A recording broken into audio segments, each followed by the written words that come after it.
Hey everyone, welcome back to my channel. So for today's video, we are going to be discussing how mental health can actually be benefited by virtual reality. I mean, who would have thought that virtual reality can actually assist those with mental health issues?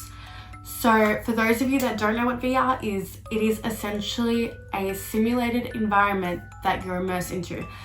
I know it's quite a basic definition, but I'm sure after this video you will understand virtual reality to a higher extent.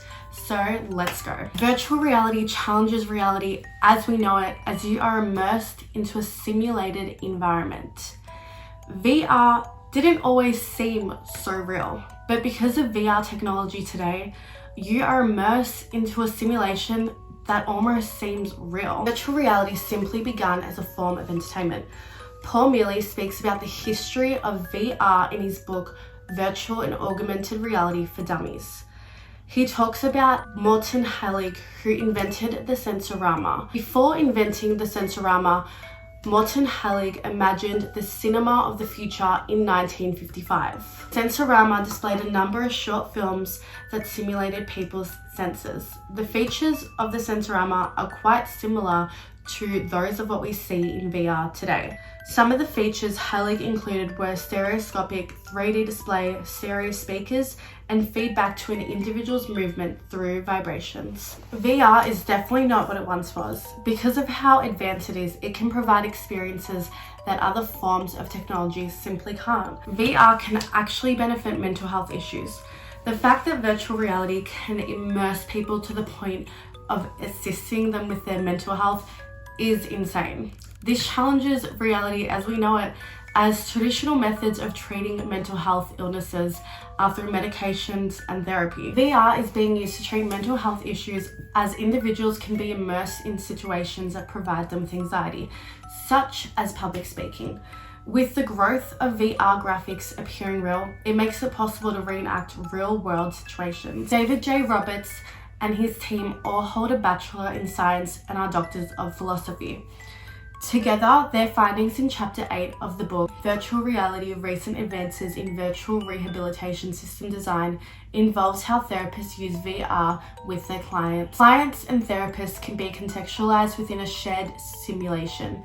Even when the therapist is in the clinic and the client at home, the ultimate goal of the approach is to help the therapist to encourage the client to face a simulated threat while keeping them grounded and in the safety of the present.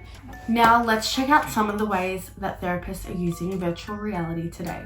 The Geelong Advertiser published an article called Virtual Reality Treatment Could Lead to Better Treatment Outcomes, says mental health leader. This article is essentially about a mental health service called Origin that conducts treatments on youths. Oregon executive Patrick McGorney provides an example of how virtual reality will be used to treat youths with mental illnesses. He states, if you're paranoid on a tram and you think everyone is looking at you, the virtual reality situation would place you in that situation visually in the therapy session. You are immersed in it, and you are able to have a dialogue about it with a therapist. Patrick McGorney then went on to say, it would actually deal with their stress, correct the false perception that is going on, and make the person more comfortable with the real situation. Another example of VR being used in the real world to treat mental health issues comes from the YouTube channel Journeyman Pictures. Their video is called Virtual Reality Used to Treat Mental Health Problems. Essentially, he begins talking about a professor called Daniel Freeman and his team at Oxford University conducting a study on 30 patients. These 30 patients all have a fear of traveling on a busy tram. So in the study, they were simulated into an environment where they were on a busy tram.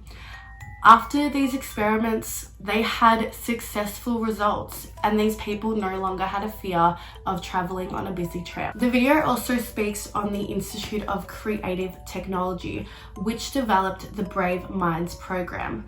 The Brave Minds program develops virtual simulations. They developed a simulation of a battlefield to help US soldiers with post-traumatic stress disorder. Their post-traumatic stress disorder was helped to the point that the Brave Minds program is now offered in over 50 hospitals in the US. Now that we've looked at some examples of how VR is used in everyday life to help with mental health issues, let's have a look at some people's opinions on it. In a Quora forum, a user asked, is virtual reality beneficial or destructive to mental health? One user responded, it has been demonstrated to be helpful in treating post-traumatic stress disorder. I've not read in any journals where it is detrimental. Another had a slight opposing view where they said, note that I am a doctor. However, VR can in theory absolutely can help with anxiety, yet it can make it worse. VR isn't a magic cure for anything, at least not yet. VR can take you away from your current world, worries and troubles.